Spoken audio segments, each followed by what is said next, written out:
Dans ses 320 pages, Valérie Trierweiler dresse un portrait accablant de François Hollande. Un homme cynique qui méprise ses électeurs. Il s'est présenté comme l'homme qui n'aime pas les riches. En réalité, le président n'aime pas les pauvres. Lui, l'homme de gauche, dit en privé, les sans-dents, très fier de son trait d'humour. Loin du président normal, la journaliste décrit un François Hollande déconnecté de la réalité et amateur de luxe. Il aime les grands restaurants, les grands hôtels, ne mange pas mes fraises si elles ne sont pas des gariguettes, ne goûte pas aux pommes de terre si elles ne proviennent pas de Noirmoutier, et met directement à la poubelle la viande si elle est sous vide.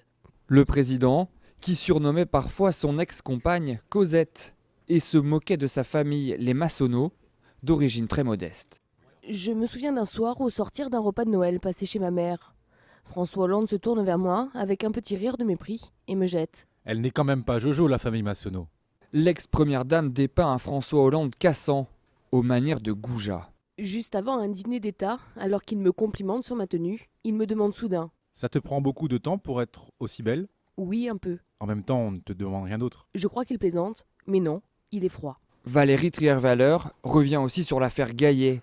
François Hollande se montre peu compatissant. Pire, alors qu'elle est hospitalisée, François Hollande aurait demandé au médecin de la bourrer de calmants pour la tenir à distance. Je suis tellement shootée que je ne tiens plus debout. Je ne comprendrai la raison que plus tard. Les doses de tranquillisants ont été surmultipliées pour m'empêcher d'aller à Tulle.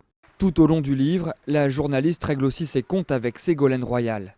Au détour d'une page, elle accuse même sa rivale d'avoir monnayé son soutien à François Hollande pendant la primaire socialiste. Je sais ce que Ségolène Royal lui a demandé en échange de son ralliement, y compris financièrement, et je ne doute pas qu'elle ait obtenu gain de cause. En guise de conclusion, Valérie Trierweiler laisse entendre qu'elle pourrait bientôt reprendre la plume et poursuivre le grand déballage.